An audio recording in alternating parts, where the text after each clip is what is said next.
எளிய வீட்டு மகன் சொல்லி பேசுவோம். உண்மையாவே நான் ஒரு எளிய வீட்டு மகன் தான். தாயகம் திரும்பியனா இலங்கையில தேயிலை தோட்டத்துல இருந்து மலையக தமிழர்கள். இன்னைக்கு என்னுடைய அப்பா அம்மா அதே தேயிலை தோட்டத்தில் இலை பறிக்கக்கூடிய கூலி வேலை செய்யக்கூடிய பெற்றோர்கள். கேரளா கவர்மெண்ட் வந்து அப்போ தான் எங்களுக்கு தெரியுது, அந்த 2017 2017 போகிற டைமில் அப்போ நாங்கள் கொடிக்கம்பு வைக்கிறோம். அப்போ கேரளா அரசு வந்து அந்த இடத்துல இது எங்களுடைய இடம், இல்லை நீங்கள் இந்த மாப்போசியோட கல்வெட்டும் கொடியும் வைக்கக்கூடாது, நீங்கள் எடுத்துருங்க, இல்லைன்னா உங்கள் மேலே வழக்கு பதிவோம். கேரளா நம்ம எல்லையில் வந்து Kerala board welcome to Kerala அப்படிங்கிற போர்டை வந்து முன்னுக்கே வச்சுட்டாங்க. இன்னும் நம்ம ஊரில் இவங்க ஏன் இவ்வளோ தள்ளி வைக்கணும் அப்படிங்கிறத எவ்வளோ தூரம் தள்ளி, ஒரு 100 மீட்ரு தள்ளி வைக்கிறாங்க. அப்போ நாங்கள் போய் கேட்குறோம், என்ன ஏன் இப்படி வச்சுருக்கீங்க, இது கேரளா இல்லை, நீங்கள் யார் கேட்குறதுக்கு அப்படின்னு கேட்குறாங்க. எங்கள் எல்லையில் நீங்கள் வைக்கிறதுக்கு நீங்கள் யாருங்க எங்கள்கிட்ட கேட்குறதுக்கு அப்படின்னு வருவாய்த்துறை கூப்பிட்டோம். வருவாய்த்துறையிட்ட கேட்குறோம், நாங்கள் நம்மளுடைய எல்லையை வந்து அவங்க உள்ளுக்கு வந்திருக்காங்கிறதுக்காகத்தான் நாங்கள் இது கேட்குறோம். ஆக்கிரமிச்சிருக்காங்க. ஆக்கிரமிப்பு பண்ணினதான் நமக்கு யாராக இருந்தாலும் நம்மளோட இடமா இருந்தாலும் இன்னொருத்தவங்களுக்கு விட்டு கொடுக்க மாட்டோம்ல. ஏன்னு கேட்டால் அவங்களோட அரசியல்னால் இப்போ தேர்தல் வந்துருச்சு. தேர்தல் வந்த நேரத்தில் வாக்கு பறிப்போயிருமோ என்ற அச்சத்தில் இரு கட்சிகளும் வரல. அந்த இடத்துல எங்களுக்கு ஓட்டு முக்கியமாக எங்களோட எல்லை முக்கியமானு கேட்டால் எங்களோட எல்லை தான் முக்கியம்ன்ட்டு நாங்கள் இறங்கிட்டோம். கேரளா அரசுடைய அதிகாரிகள் குறிப்பாக அங்குள்ள வருவாய்த்துறை ரொம்ப தீர்க்கமாக இருக்காங்க. இது எங்கள் நிலம், எங்களுடைய எல்லை, நாங்கள் எடுக்க மாட்டோம் அப்படின்னு மாவட்ட ஆட்சியர் வரைக்கும் உறுதியாக இருக்கார். மாவட்ட ஆட்சியரும் அந்த இடத்தை தலையிட்டு நாங்கள் எடுக்க முடியாதுன்னு சொல்கிறாரம்மா. இவங்க தமிழ்நாடு அரசு, தமிழ்நாடுடைய வருவாய்த்துறை பார்த்தீங்கன்னா பேச்சுவார்த்தைக்கு வந்து அது போகிறதே ரொம்ப யோசிக்கிறாங்க. காவல்துறையும் சரி, வருவாய்த்துறையும் சரி.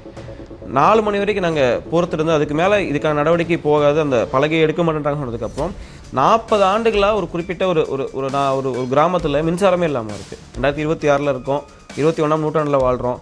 இங்கேருந்து ராக்கெட்டை நிலாக்கு அனுப்புகிறோம், என்னென்னமோ பேசுகிறாங்க, டிஜிட்டல் இந்தியாவில் என்னமோ பேசுகிறாங்க. ஆனால் மின்சாரம் கொடுக்க வக்கற்ற ஒரு நிலைமையில் இன்னும் தொகுதியில் இருக்குது. சரியான சாலை இன்னும் முழுமையானது சாலை சிக்கல் இருக்குது. ஆனால் அந்த மக்கள் எப்படி இலங்கையிலேருந்து குடியுரிமை அற்றவர்களாக இங்கே இந்தியா கொண்டு வந்து இங்கே வந்து அந்த தேயிலை தோட்டங்கள் வைக்கப்பட்டாங்களோ, ஆனால் இங்கேயும் குடியுரிமை இருந்தும் அவங்க ஒரு ஒரு ஒரு திறந்தவெளி சிறைச்சாலையில் வாழக்கூடிய ஒரு கைதிகளாக தான் ஆக்கி வச்சிருக்கு இந்த அரசு.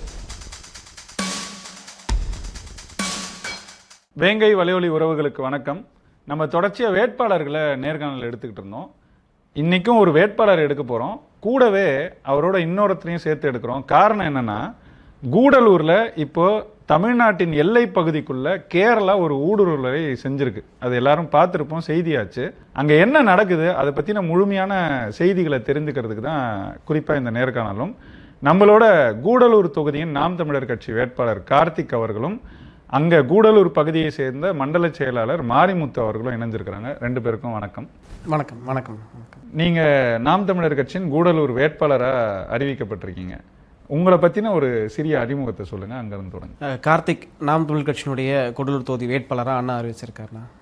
எல்லா கட்சியும் அண்ணா நம்ம கட்சியில் பேசும்போது எளிய வீட்டு மகன் சொல்லி பேசுவோம். உண்மையாகவே நான் ஒரு எளிய வீட்டு மகன் தான். என்னுடைய அப்பா அம்மா பார்த்தீங்கன்னா தாயகம் திரும்பிய மக்கள், தாயகம் திரும்பிய பெற்றோர். இன்றைக்கும் கூடலூர் பகுதியில் இருக்கக்கூடிய தாயகம் திரும்பிய பெரும்பான்மை மக்கள் கூடலூரில் தேயிலை தோட்டத்தில் வேலை செய்யக்கூடிய தாயகம் திரும்பியனா இலங்கையில தேயிலை தோட்டத்தில் இருந்து மலையக தமிழர்கள் 19ஆம் நூற்றாண்டில் நம்ம இங்கிருந்து கூட்டிகிட்டு போன மலையக தமிழர்கள் அங்கே குடியுரிமையற்றவர்களாக 64 சினிமா சாஸ்திர ஒப்பந்தத்தின்படி 60, 70, 80 காலகட்டத்தில் தமிழ்நாடு வந்த அவர்கள். அதில் பெரும்பான்மைகளும் கூடலூர் பந்தலூர் தாலுக்காவில் வந்து தேயிலை தோட்டத்தில் வேலை செய்யக்கூடிய பெற்றோர்களாக இருக்காங்க. அவருடைய மகன் தான் நான் வந்து கார்த்திகா இந்த தேர்தல் காலத்தில் நிற்கிறேன். இன்றைக்கி என்னுடைய அப்பா அம்மா அதே தேயிலை தோட்டத்தில் இலை பறிக்கக்கூடிய கூலி வேலை செய்யக்கூடிய பெற்றோர்கள்.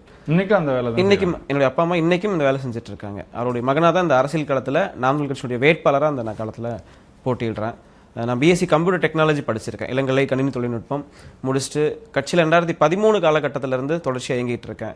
கட்சியினுடைய இப்போ தற்காலிகமாக கட்சியினுடைய மாவட்ட ஐடிவிங்களுடைய இணை செயலாளரும் பணி செஞ்சுட்டு இருக்கேன். மகிழ்ச்சி. நீங்கள் உங்களை பற்றின அறிமுகத்தை சொல்லிடுங்க. வணக்கம் ஐயா. இப்போது ஐயா சொன்ன மாதிரி அம்மாவும் அப்பாலாம் வந்து இலங்கையிலேருந்து வந்தவங்க தான், அதே சீமா சாஸ்திர ஒப்பந்தப்படி வந்தவங்க தான். இப்போயும் டேண்டியில் தான் அப்பா அம்மாலாம் வேலை செஞ்சுக்கிட்டு இருந்தாங்க. இப்போ அம்மா ரிட்டையர்ட் ஆகிட்டாங்க. ரிட்டையர்ட் ஆனதுக்கப்புறம் நாம் தமிழர் கட்சியில் நான் தொடக்கத்துலேருந்தே பயணிச்சுட்டு வரேன். அண்ணன் எங்களுடைய வேலையை பார்த்து எனக்கு ஒரு மண்டல செயலர் பொறுப்பாக கொடுத்துருக்காரு. நம்ம வந்ததுக்கப்புறம் நம்ம பகுதிகளில் அதுக்கு முன்னுக்கே தொடர்ச்சியாக வேலை செஞ்சுக்கிட்டு இருந்தோம். பொறுப்புகள் மேலே வர நம்ம பகுதியில் என்ன சிக்கலுக்கு இருக்குது அப்படிங்கிறத ஆராய்ஞ்சு நாங்கள் துரிதமான வேலையை இப்போ எடுத்து வந்துக்கிட்டு இருக்கோங்க. இப்போ நம்ம இந்த சிக்கலுக்குள்ள நேரடியாக போகிறதுக்கு முன்னாடி குறிப்பாக கூடலூர் மக்கள் இப்போ சென்னையில் வாழ்கிறவங்களுக்கு இல்லை பிற இங்கே நகரங்களில் வாழ்வியல் எப்படி இருக்கோ அதுக்கும் மலையில் வாழ்வியல் வந்து கொஞ்சம் வேறுபட்டது. வாழ்வியல் பண்பாடே கூட கொஞ்சம் வேறுபட்டதாக தான் இருக்கும். அங்கே கூடலூரை பொறுத்த வரைக்கும் குறிப்பாக அந்த ஊட்டியில் கூடலூர் பகுதியை பொறுத்த வரைக்கும் அந்த வாழ்வியல் அங்கே இருக்கிற பண்பாட்டு தன்மைகளை பற்றி கொஞ்சம் சொல்லுங்கள். கூடலூர் தொகுதி ஆனால் நீலகிரி மாவட்டத்தில் உள்ள தொகுதி. நீலகிரி மாவட்டத்தில் மட்டும் 3 தொகுதியில் இருக்குண்ணா. நீலகிரியில் கூடலூர், குன்னூர், உதகை 3 தொகுதிகள். அதில் கூடலூர் தொகுதி அப்படின்னு பார்த்தீங்கன்னா முழுக்க முழுக்க இயற்கை சார்ந்த ஒரு தொகுதி. அங்கே வந்து வனவிலங்குகள், வனம், மனிதர்கள் எல்லாமே ஒன்றிணைந்து வாழக்கூடிய மண்ணும் மண் சார்ந்த ஒரு வாழ்க்கைமாக தான் அங்கே எங்களுக்கு இருக்குது. அதிகப்படியான தேயிலை தோட்டங்கள் தான் அங்கே இருக்குது. அதை சார்ந்து பார்த்தீங்கன்னா அங்கே விவசாயம் செய்யக்கூடிய விவசாயிகள், காய்கறியிலேருந்து வாசனை திரவியங்கள்னு சொல்லக்கூடிய கிராம்பு, ஏலக்காய் அந்த மாதிரியான பயிர்கள் செய்யக்கூடிய மண் சார்ந்த தொழில் அங்கே நடக்கும். அதையும் தாண்டி பார்த்தீங்கன்னா காப்பியும் தேயிலைக்கு பிறகு அதிக சாகுபடியான ஒரு பயிர். இப்படி அந்த விவசாயம் சார்ந்து அந்த மண் சார்ந்து வாழக்கூடிய ஒரு வாழ்வியல் தான் கூடலூர் தொகுதி மக்களுடைய வாழ்வியல். நீங்கள் நம்ம நகரப்பகுதிகள் போல் அங்கே கிடையாது. வீடுகளும் சரி, அங்கே இருக்கக்கூடிய அந்த கட்டமைப்பும் சரி பார்த்தீங்கன்னா காடு சார்ந்தும் அந்த வாழ்வியல் அமைத்தது தான் கூடலூர் தொகுதியுடைய மக்களுடைய வாழ்வியலாக அங்கே இயங்கிட்டு இருக்கு. ஆனால் வெளியிலேருந்து பார்க்குறவங்களுக்கு அந்த பிம்பம் எப்படி இருக்குன்னா, இவங்க போய் காட்டை ஆக்கிரமிச்சு இருக்காங்க, வனவிலங்கு வர இடத்துல இவங்க போய் ஆக்கிரமிச்சிருக்காங்க அப்படின்ற ஒரு பிம்பத்தை தான் வெளியிலேருந்து காட்டுறாங்களே தவிர, ஆனால் நீங்கள் உள்ளே வந்து தொகுதியினுடைய உள்ளே வந்து பார்த்தீங்க அப்படின்னா மண் சார்ந்து அந்த அந்த அந்த சூழலில் சார்ந்து வாழக்கூடிய மக்கள் தான் அங்கே அதிகமாக இருக்கக்கூடிய மக்களாக நாங்கள் இருக்கோம். அந்த வாழ்வியல் தான் எங்களுடைய வாழ்வியலாக அங்கே இருக்குது. சரி, இப்போ நடக்கிற இந்த எல்லை சிக்கல் இருக்குல்ல, அது எப்போ தொடங்குச்சு? இப்போ என்ன நடந்து சிக்கல் என்ன, முதன்மையாக அங்கே சிக்கல் என்ன, அது எப்போ தொடங்குச்சு, இன்றைக்கு என்ன நிலையில் இருக்குங்கிறத பற்றி சொல்லுங்கள். ஐயா, நாங்கள் 1917ங்க நாங்கள் அந்த கல்வெட்டை அந்த இடத்துல வச்சுட்டு கொடிக்கம்பம் உண்டான்ட்டு போகிற இடத்துல அவங்க என்ன சொல்கிறாங்கன்னா, கேரளா கவர்மெண்ட் வந்து அப்போ தான் எங்களுக்கு தெரியுது அந்த 2017 2017 போகிற டைமில் அப்போ நாங்கள் கொடிக்கம்பம் வைக்கிறோம். அப்போ கேரளா அரசு வந்து அந்த இடத்துல இது எங்களுடைய இடம், இல்லை நீங்கள் இந்த மாப்போசியோட கல்வெட்டும் கொடியும் வைக்கக்கூடாது, நீங்கள் எடுத்துருங்க, இல்லைன்னா உங்கள் மேலே வழக்கு பதிவோம். எங்கள் நிலத்தில் நீங்கள் யாருங்க வழக்கு போடுறதுக்கு அப்படின்னு தான் நாங்கள் கேட்டோம். அப்போ அவங்க என்ன சொன்னாங்கன்னா, இல்லை இது வந்து கேரளாவாக மாறி ரொம்ப நாள் ஆயிடுச்சு அப்படின்னு. அது தொடக்கம்னு சொல்லப்போனால் இது இவங்க வந்து 1989லேயே இது வந்து அவங்க ஒரு சின்ன ஒரு வீடாக இருந்து அந்த வீடை வந்து கொஞ்சம் ஒரு குறிப்பிட்ட காலத்தில் அந்த இடத்துலையே கரண்டு வாங்கியிருக்காங்க. அப்புறம் பஞ்சாயத்தில் கட்டக்கூடிய நீதியும் கட்டியிருக்காங்க. அதையும் கட்டினது போக அவர் கொஞ்ச நாளாக அந்த தொடர்ச்சியாக இருந்தவர்னு கொஞ்சம் பணம் அவங்களுக்கு அதிகமானோன்னா அந்த இடத்த வந்து அந்த வீடெல்லாம் இடிச்சிட்டு பெரிய பில்டிங்காக கட்டுறதுக்கு ஏற்பாடு பண்ணுற டைமில் என்ன சொல்கிறாருன்னா, அதே ஈபிக்கிட்டேயும் அதே கிராம இதுலேயும் கொடுத்துட்டு என்ன கடிதம் கொடுக்குறாருன்னா, நான் ஈபியை வந்து துண்டிச்சிட்டு நான் கட்டடம் கட்டி முடித்ததுக்கப்புறம் நான் புதுசாக வாங்கிக்கிறேன்னு சொல்லி அவர் அதை ரத்து செய்ய சொல்கிறாரு. சொன்னதுக்கப்புறம் என்ன பண்ணுறாங்கன்னா, திரும்ப வந்து அவர் பில்டிங்கெலாம் கட்டி முடித்தோடனே அந்த கேரளா மாநிலத்தில் வந்து அவர் போயிட்டு பட்டாவும் அதுக்குள்ளே கரண்டும் அவர் நென்மேனி பஞ்சாயத்தில் வாங்குறாரு. அது எதன் அடிப்படையில் கொடுத்தாங்கன்னா, அந்த பட்டா வாங்கினது வந்து அவங்களோட உறவுகளில் யாரோ இராணுவத்தில் வேலை செஞ்சுருக்காங்க. அந்த அடிப்படையில் அவங்களுக்கு அந்த இடத்துல லேண்டை கொடுத்துருக்காங்க. அந்த லேண்டை வந்து மற்ற அந்த பகுதியை அந்த லேண்டை கொடுத்ததில் அது அப்படியே தொடர்ச்சியாக அந்த பகுதியில் உள்ளதை அப்படியே 13 சென்ட் கையாண்டிருக்காங்க. அதுக்கப்புறம் தான் இந்த விவரம் எங்களுக்கு தெரியுது. இது அப்புறமேலு நம்மளுடைய தமிழ்நாடு நம்ம வருவாய்த்துறைகிட்ட போய் கேட்குற டைமு, இல்லை நாங்கள் பேசுகிறோம் அப்படின்னு சொன்னாங்க. நாங்கள் தொடர்ச்சியாக பல வழக்குகளை எடுத்திருக்கோம். வழக்குகள்லாம் எல்லைக்காகிய பல போராட்டங்கள் பண்ணியிருக்கோம். எல்லாம் மாவட்ட ஆட்சியர் வரைக்கும் கடிதங்களையும் கொண்டு போய் சேர்த்துருக்கோம். அது இருந்தும் அவங்க செவி சாய்க்கலை. இப்போது இருக்கிற தாசில்தார் கொஞ்ச நாள் இருப்பாங்க, அப்புறம் மாறிடுவாங்க. அப்புறம் அதுக்கடுத்து ஆர்டிஓ இருப்பார், ஆர்டிஓ மாறிடுவாங்க. அடுத்து மாவட்ட ஆட்சியர்கிட்டையும் கொடுத்துருக்கோம். அப்படியே தொடர்ச்சியாக மாறிக்கிட்டு வர டைமில் நாங்களும் இது தொடர்ச்சியாக இப்போ எதனால் இப்போ நாங்கள் இதை கையெடுக்க வேண்டிய நிலைமை வந்துச்சுன்னா, இப்போ சமீபமாக ஒரு 3 நாளைக்கு முன்னாடி என்ன ஆயிடுச்சுன்னா, கேரளா நம்ம எல்லையில் வந்து Kerala board welcome to Kerala அப்படிங்கிற போர்டை வந்து முன்னுக்கே வச்சுட்டாங்க. என்ன நம்ம ஊரில் இவங்க ஏன் இவ்வளோ தள்ளி வைக்கணும் அப்படிங்கிறத எவ்வளோ தூரம் தள்ளி, ஒரு 100 மீட்ரு தள்ளி வைக்கிறாங்க. அப்போ நாங்கள் போய் கேட்குறோம், என்ன ஏன் இப்படி வச்சுருக்கீங்க, இது கேரளா இல்லை, நீங்கள் யார் கேட்குறதுக்கு அப்படி கேட்குறாங்க. எங்கள் எல்லையில் நீங்கள் வைக்கிறதுக்கு நீங்கள் யாருங்க எங்கள்கிட்ட கேட்குறதுக்கு அப்படின்னோன்னு அப்புறம் காவல்துறை கூப்பிட்டோம், அப்புறம் வருவாய்த்துறை கூப்பிட்டோம். வருவாய்த்துறையிட்ட கேட்குறோம் நாங்கள், சார் இது தமிழ்நாட்டு இடம் வந்து நீங்கள் எப்படி நீங்கள் கேரளான்னு சொல்லலாம்? இல்லை இது நாங்கள் வந்து சர்வே வச்சு தான் அளக்கணும். மொழி வாரியாக பிரிக்கப்பட்ட 1956 மொழி வாரியாக பிரிக்கப்படுற டைமில் பிரிக்கப்பட்ட அந்த சர்வே வச்சு தான் நாங்கள் வந்து இதை எடுத்து நாங்கள் அளந்து கொடுக்க முடியும் அப்படிங்கிறட்ட. சார் இது வந்து சரியான தீர்வாக இல்லை.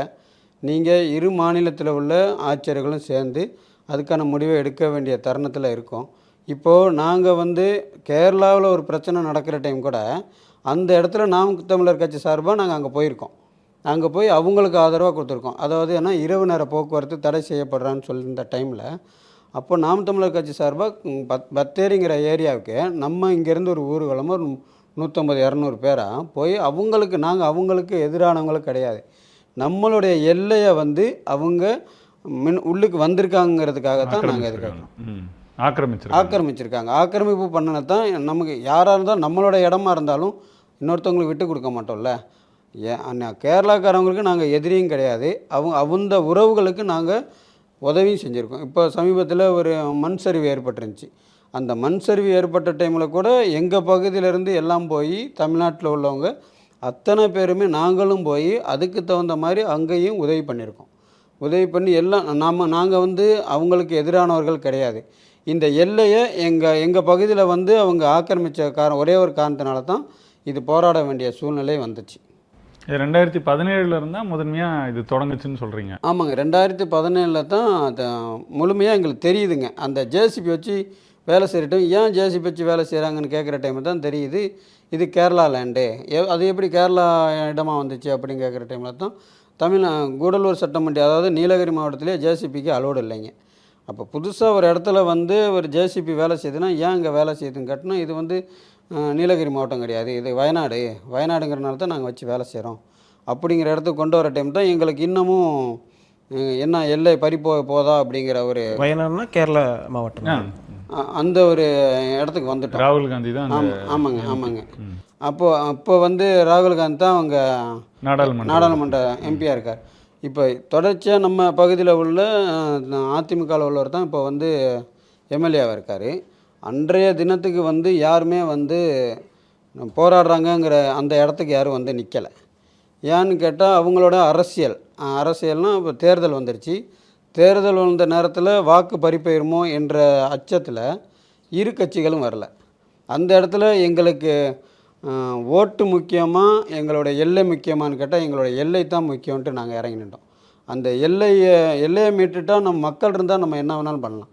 மக்கள் இல்லாத இடத்துல வெறுமனையாக பண்ணுறது வந்து அது சாத்தியமாக இருக்காதுங்கிறது தான் மக்களுக்காக நாங்கள் உண்மையாகவும் அந்த பகுதிக்குள்ளே உள்ள நில சிக்கல்களை எடுத்து போய்கிட்டு இருக்கோம். இந்த அரசு செய்யாத எத்தனையோ விஷயங்கள் வந்து நாம் தமிழர் கட்சி செஞ்சிட்ருக்கு.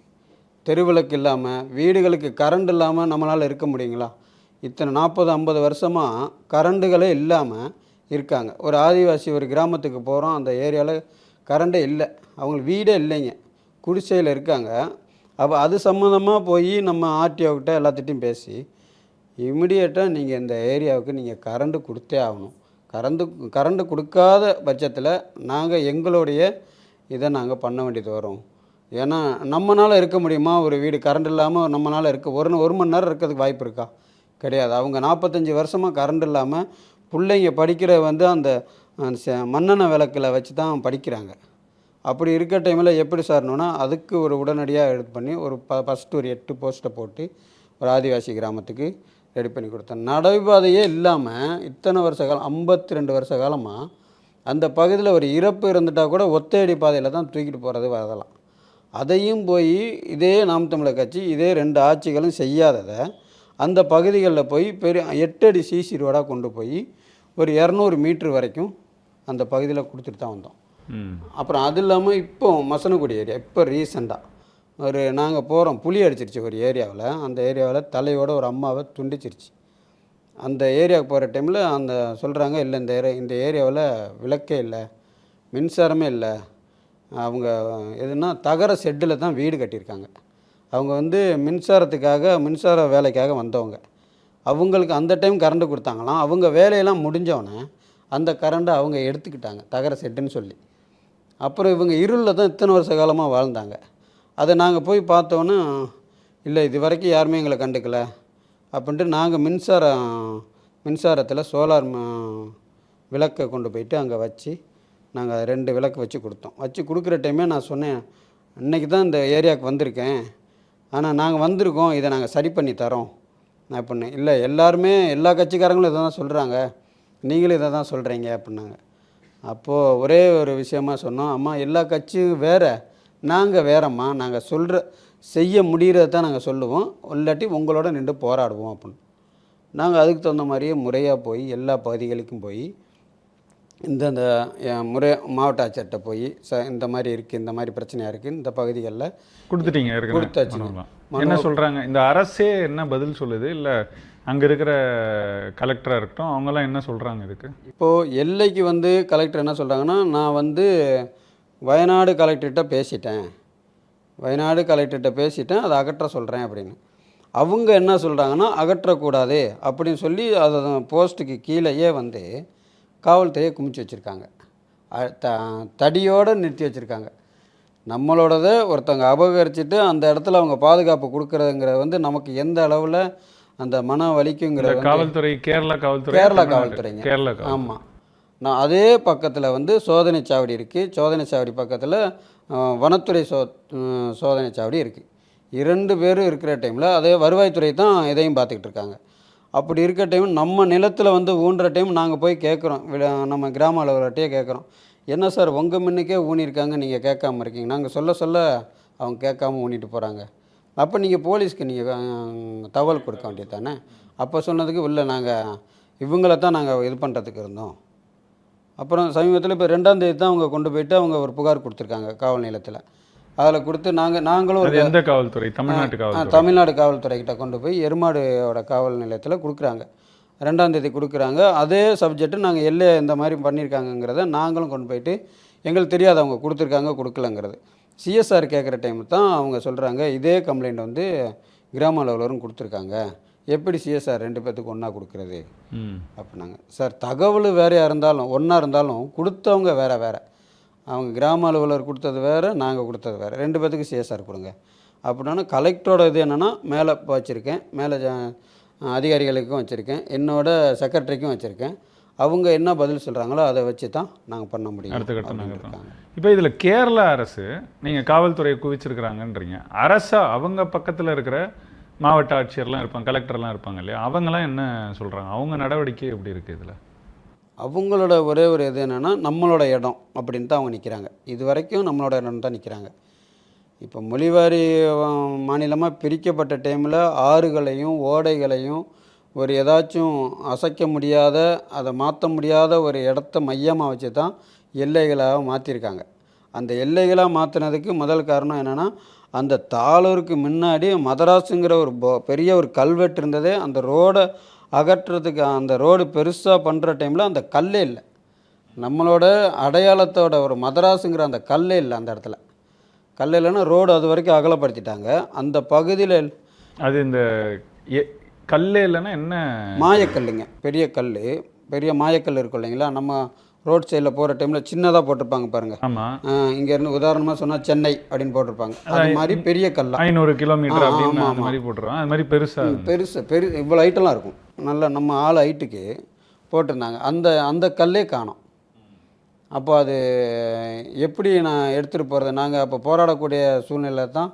அப்போது கலெக்டர் என்ன சொல்கிறாங்க, நாங்கள் மேலே எல்லாத்துக்கும் கடிதம் வச்சுருக்கோம், கடிதம் வச்சதுக்கப்புறம் அவங்க என்ன முடிவு சொல்கிறாங்களோ பாருங்கள். அப்போ நாங்கள் ஒரே விஷயமா சொன்னோம், நீங்கள் உடனடியாக நீங்கள் நடவடிக்கை எடுக்கலைன்னு சொன்னால் கொங்கு மண்டலம் அத்தனை பேரையும் சேர்த்து நாங்கள் போராடக்கூடிய சூழ்நிலையை எங்களை தள்ளிடுறாங்க, உங்களுக்கு நாங்கள் ஆதரவு தரோம், அதே மாதிரி எங்களுடைய எல்லையோட பிரச்சனையை நீங்கள் தீர்த்து வைங்க அப்படின்ட்டு. இப்போ இதுக்கு ஏற்கனவே நாம் தமிழர் கட்சி போராட்டம் நடத்தினதை பார்த்தோம், போராடி அதில் கைதும் ஆயிருக்காங்கன்னு நினைக்கிறேன். என்ன போராட்டம் முன்னெடுத்தீங்க இது வரைக்கும், அங்கே அதுக்கான தாக்கம்னு என்ன ஏற்பட்டிருக்குன்னு சொல்லுங்கள். இந்த எல்லை பிரச்சனையுடைய சிக்கல் பார்த்தீங்க அப்படின்னா இந்த மூணு நாட்கள் முன்னாடி தான் தீவிரம் அடைஞ்சிது. ஆனால் அந்த சிக்கல் தொடர்ந்தது பார்த்தீங்கன்னா கடந்த 10 ஆண்டுகளில். இப்போ ஐயா பதிவு பண்ண மாதிரி ஒரு கட்டிடம் இருக்குது, 88 அந்த கட்டிடத்துக்கு தமிழ்நாட்டில் இபி கனெக்ஷன் கேட்குறாரு, அந்த கட்டிட உரிமையாளர் ஒரு 3rd person கேட்குறாரு. அந்த கட்டிடம் தமிழ்நாட்டு எல்லைக்குள்ளே இருக்குது, 88 அதுக்கான மின் இணைப்பு கேட்குறாரு.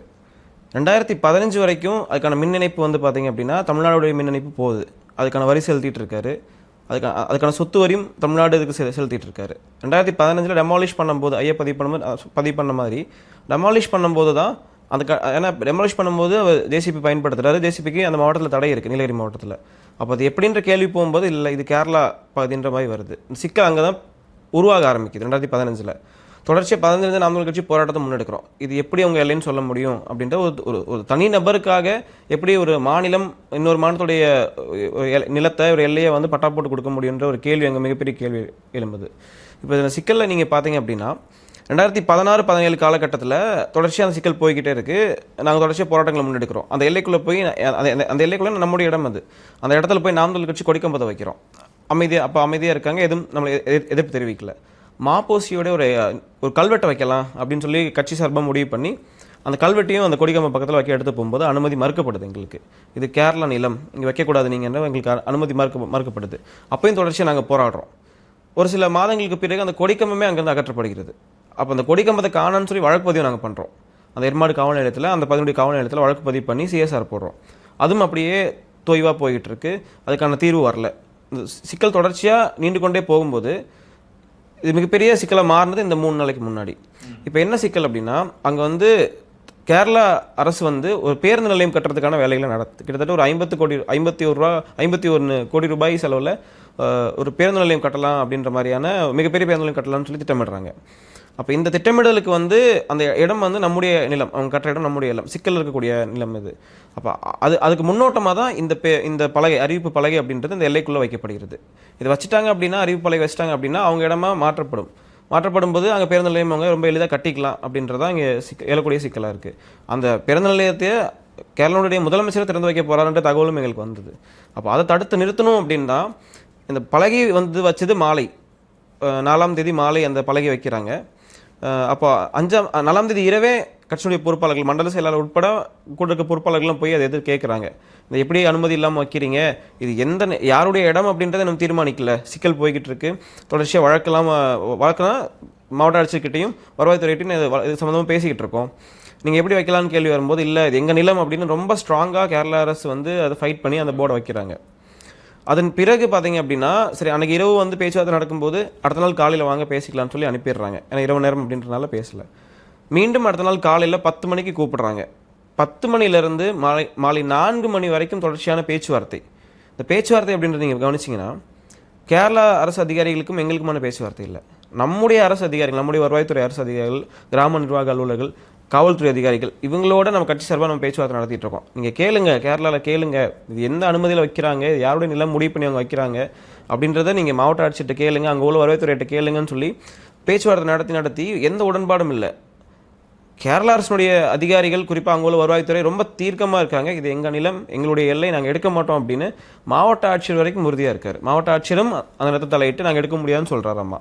இப்போ எங்களுக்கு வந்து தகவல் படி அதை வந்து எடுக்க முடியாதுன்னு ரொம்ப ஸ்ட்ராங்காக இருக்காங்க கேரளா கவர்மெண்ட். இவங்க தமிழ்நாடு அரசு, தமிழ்நாடுடைய வருவாய்த்துறை பார்த்தீங்கன்னா பேச்சுவார்த்தைக்கு வந்து அது போகிறதே ரொம்ப யோசிக்கிறாங்க. காவல்துறையும் சரி, வருவாய்த்துறையும் சரி.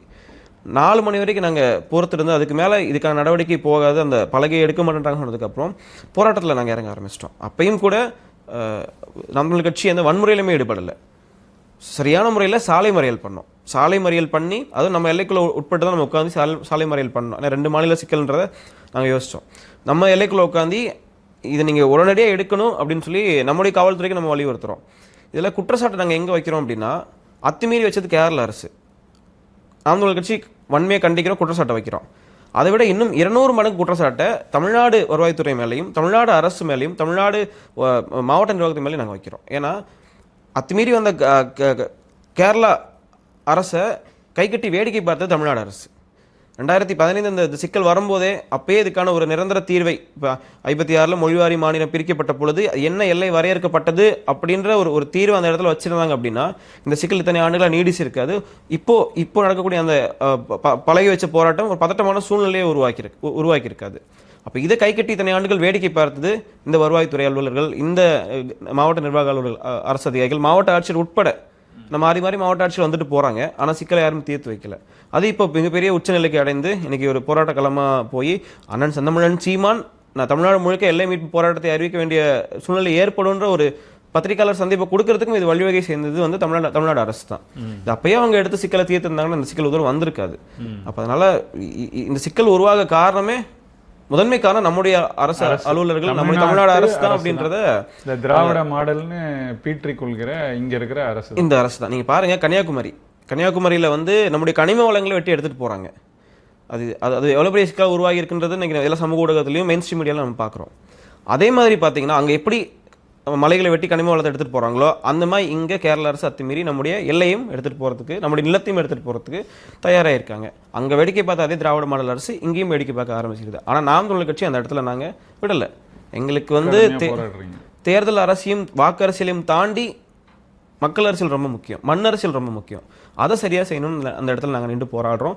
தேர்தல் நேரம் நீங்கள் பார்த்தீங்கன்னா இந்த சிக்கலுக்கு திமுக குரல் கொடுக்கல, அதிமுக குரல் கொடுக்கல. திமுகவுடைய நாடாளுமன்ற பொறுப்பாளர் அண்ணன் ராசா தான் அதனுடைய நாடாளுமன்ற பொறுப்பாளர், திமுகவுடைய துணை பொதுச் செயலாளர். அவரை நினச்சிருந்தா முதல்வர்கிட்ட பேசி இந்த சிக்கலை ஒரு நொடியில் தீர்த்துட்டு போயிடலாம். ஆனால் அது நடக்கல. நாடாளுமன்ற பொறுப்பாளர் அவர் தான் எங்களுக்கு. அதையும் தாண்டி சட்டமன்ற உறுப்பினர், அதிமுகவுடைய சட்டமன்ற உறுப்பினர், மாவட்ட ஆட்சியர், யாருமே தீர்க்கல இதை. ஆனால் நாம் தமிழர் கட்சி, ஏன்னா அவங்களுக்கு இது தேர்தல் அரசியலாக பார்க்குறாங்க. இது எங்கே தேர்தல் அரசியலாக மாறுதுன்னா, கூடலூர் தொகுதி அப்படின்றது அனைத்து தரப்பு மக்களும் வாழக்கூடிய ஒரு தொகுதி. தமிழர்கள் நம்ம வாழ்கிறோம், மலையாள சகோதர சகோதரிகள் அதிகமாக வாழ்கிறாங்க, கன்னட மக்கள், ஏன்னா 3 மாநில எல்லைன்றனால எல்லாரும் இணைந்து வாழக்கூடிய தொகுதி தான். ஒரு வாக்கு சதவீதமும் அந்த மக்களுக்கு தொகுதியில் இருக்குது. அந்த வாக்கு எங்கே நமக்கு அடிபட்டுருமோ அப்படின்னு சொல்லி வாக்கு அரசியலை, தேர்தல் அரசியலை மையமாக வச்சு இந்த சிக்கலுக்குள்ள சட்டமன்ற உறுப்பினர், நாடாளுமன்ற உறுப்பினர் இல்லை, அந்த கட்சியினுடைய சார்ந்த அந்த பகுதியினுடைய கிளை பொறுப்பாளர் கூட அந்த இடத்துக்கு வரல. நாம் தமிழர் கட்சி பார்த்தீங்கன்னா வேட்பாளர் அறிவித்த பிறகும் அந்த காலத்தில் போய் நின்றுச்சு, அனைத்து தரப்பு பொறுப்பாளரும் போய் நின்றுச்சு. மாவட்டத்திலேருந்து மாநில வரைக்கும் எல்லா பொறுப்பாளரும் நின்று நாங்கள் போராட்டோம். அதுதான் கேட்கணும்னு நினச்சேன். அடுத்து மற்ற கட்சிகள் என்ன செஞ்சாங்கன்னு அதையுமே நீங்கள் சொல்லிட்டீங்க. இப்போ இது வந்து அந்த காலத்தில் அந்த வரலாறு சொல்லும்போது 56க்கு முன்னாடி நடந்த சிக்கல்கள், குறிப்பாக அதில் காமராஜர் ஐயா வந்து மேடாவது குளமாவதுன்னு சொல்லி பீர்மேடு தேவி குலத்தை கொடுத்தாரு அப்படின்னு சொல்கிறோம்.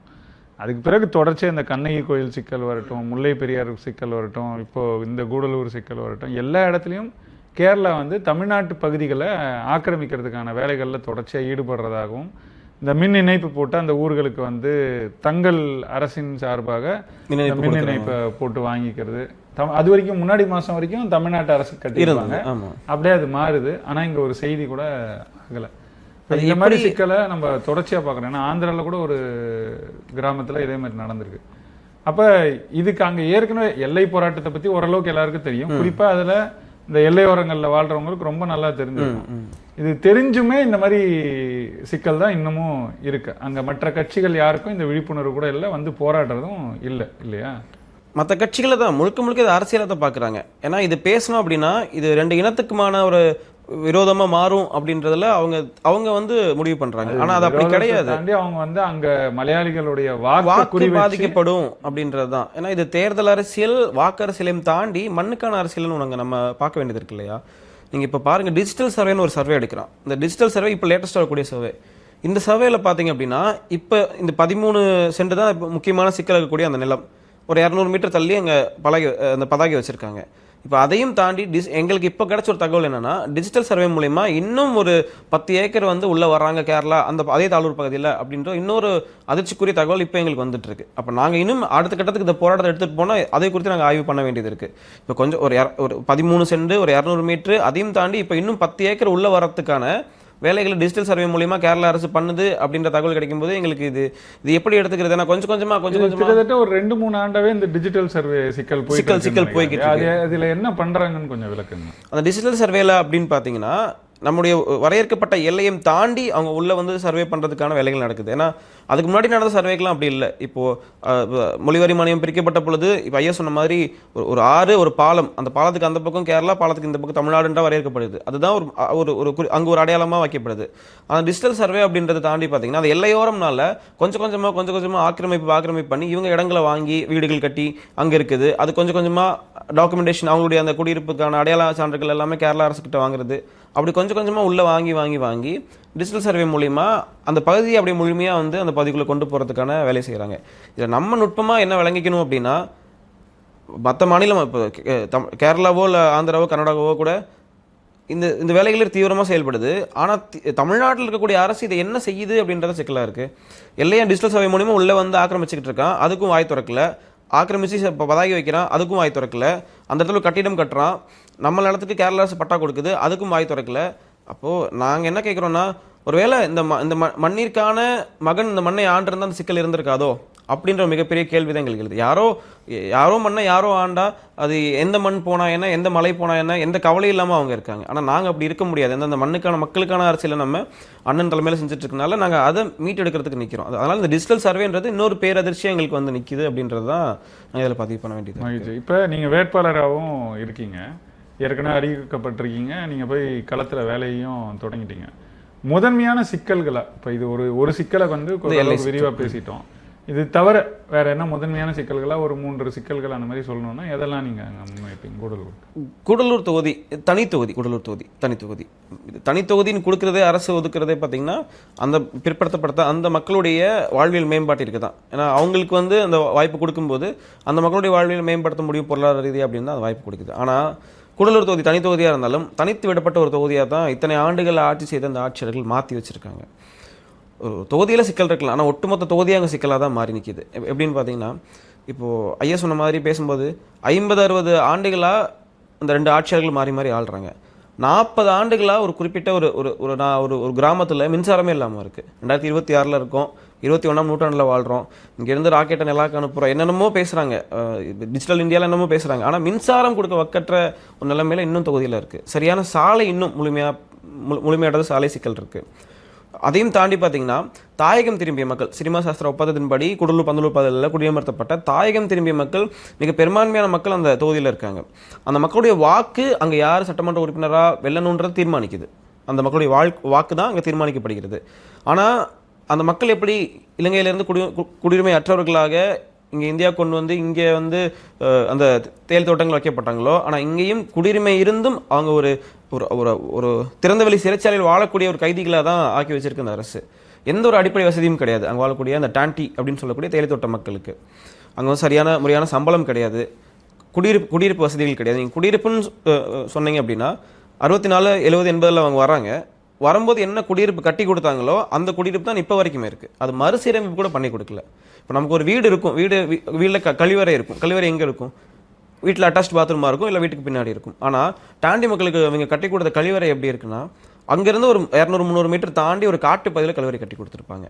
இரவு நேரங்களில் அங்கே உள்ள பெண்களோ இல்லை குழந்தைகளோ கழிவறை போகணுன்னா கூட மிகப்பெரிய சிக்கலாக இருக்கும். ஏன்னா காட்டு பகுதின்றனால வனவிலங்கு சிக்கல் இருக்கும், போகிற சிக்கல், அங்கே போய் சேர்ற சிக்கல் இருக்கும். அதனால் அப்படி ஒரு வாழ்வியலை தான் இத்தனை ஆண்டுகளாக, அந்த 50-60 ஆண்டுகளாக அந்த மக்கள் அங்கே வாழ்ந்துட்டு இருந்திருக்காங்க. அப்போது அந்த குடியிருப்பாக இருக்கட்டும், அந்த மக்களுக்கான எதுவுமே அவங்க செய்யலை. வெறும் அந்த மக்களை வைத்து உங்கள் இலங்கையிலேருந்து கொண்டு வந்து உங்களை காப்பாற்றிருக்கோம் அப்படின்ற ஒரு பேரை மட்டும் வச்சு இந்த திமுக தொடர்ச்சியாக அந்த மக்கள்கிட்ட வாக்கு வாங்கி வென்றிருக்கு. இன்றைக்கி நீங்கள் அண்ணன் ராசா பதிவு பண்ணதை கவனிச்சிருப்பீங்க ஒரு தனியார் தொலைக்காட்சியில். எங்கள் தாத்தா வந்து எங்கள் தேயிலை தோட்டத்தில் வேலை செஞ்சுருக்காரு கூடலூர் பகுதிகளில், நீலகிரி மாவட்டத்தில். அப்போ என்ன வந்து கருணாநிதி போய் அந்த மக்களுக்கு நல்லது செய்யுங்கன்னு சொல்லி அந்த கூடலூர் தொகுதியில், குறிப்பாக நீலகிரி நாடாளுமன்ற தொகுதிக்கு எனக்கு அனுப்பி வச்சாருன்னு சொல்லி அண்ணன் ராசா பதிவு பண்ணார். அதே அண்ணன் வந்து தேர்தல் நேரம் வரும்போது தான் தொகுதிக்குள்ளே வருவார், அது வேற. ஆனால் இப்போ என்னன்னா செத்துப்போன தாத்தாவே நோண்டி எடுத்து கூட்டிட்டு வராரு கூட. சொல்கிற கதையில் குறிப்பாக அந்த எதுக்காக அவரை வந்து நீலகிரிக்கு தள்ளினாங்கன்ற இது இருக்குல்ல, எத்தனை முறை அதை பதிவு செஞ்சிருக்கிறோம். இன்னைக்கும் அதே நிலை தான் அங்கே திமுகவில் தொடருது. அவர் பெரம்பலூர்காரரு. ஆமாம், அவரு இப்போ வந்து அவரும் அங்கே சார்ந்தவர் தான். எங்கள் குடும்பத்தில் இங்கே இருந்தாங்க, அங்கே வேலை செஞ்சாங்க. பெரம்பலூர்லேருந்து நீங்கள் எதுக்கு நீலகிரிக்கு வந்தீங்க? தனி தொகுதியாக வந்து பொது தொகுதியாக மாற்றிட்டாங்க. நீலகிரி தனி தொகுதி, அதனால தான் மாற்றிருக்காங்க. ஆனால் அண்ணன் தேர்தலில் கட்டுக்கதைகளை இப்போ அவிழ்த்து விடுறது அப்படின்னா, செத்து போன தாத்தாவை இப்போ கொண்டு வந்து என் தாத்தா அங்கே தேயிலையோட வேலை செஞ்சார், அதனால கருணாநிதி அனுப்பிடுறான்னு சொல்லி அந்த மக்களை மீண்டும் பாருங்கள், இந்த நூற்றாண்டில் அந்த மக்களை எப்படிலாம் பொய் சொல்லி ஏமாற்றி அந்த மக்கள் வாக்குகள் வாங்க முடியுமோ அப்படியான சூழ்நிலையை மாற்றி வச்சுருக்காங்க. அப்போ அந்த தேயிலை தொழிலாளர்களுக்கு எந்த ஒரு கட்டுமான வசதியிலேருந்து எதுவுமே இல்லை அவங்களுக்கு. இப்போயும் அந்த மக்கள் தொடர்ச்சியாக போராடுறாங்க. போராட்டத்தையும் தாண்டி அந்த மக்கள் வாழ்வில் அங்கே அழிக்கப்படுகிறது, முற்றிலும் அழிக்கப்படுகிறது. இப்போ நான் ஏன் அந்த தேயிலை தோட்ட தொழிலாளர்கள் குறித்து இவ்வளோ ஒரு ஆணித்தனமாக பேசுகிறேன்னா, அந்த மக்கள் பிரதிநிதியாக நான் நிற்கிறேன். அண்ணன் வந்து அந்த மக்கள் அந்த வேட்பாளராக நிறுத்தியிருக்காரு. என்னுடைய வாழ்விலே அந்த தேயிலை தோட்டத்தை நம்பி தான் இருந்தது, அதை சுற்றி தான் இருந்தது எனக்கு.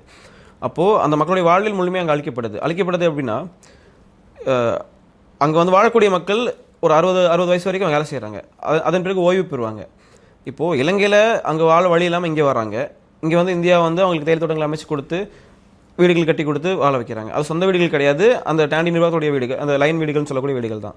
இப்போ 60 வருஷம் கழித்து அங்கே ஓய்வு பெற்ற பிறகு இப்போ என்ன சொல்றாங்கன்னா தமிழ்நாடு அரசு கேண்டீன் நிர்வாகம் என்ன சொல்லுதுன்னா இப்போ வனத்துறை ஆக்கிரமிப்பு, வனத்துறை வந்து அந்த கேண்டீன் நிர்வாகத்தை கையகப்படுத்திருச்சு. இப்போ வனத்துறை கீழே தான் கேண்டீன் நிர்வாகம் இருக்குது. இப்போ சமீப காலத்தில் இப்போ என்ன சொல்றாங்கன்னா, உங்க பணி ஓய்வு முடிஞ்சதில்ல, செட்டில்மெண்ட்லாம் வாங்கிட்டீங்கல்ல, வீடை காலி பண்ணி கொடுங்கன்னு சொல்லி இப்போ வெளியே அனுப்புறாங்க.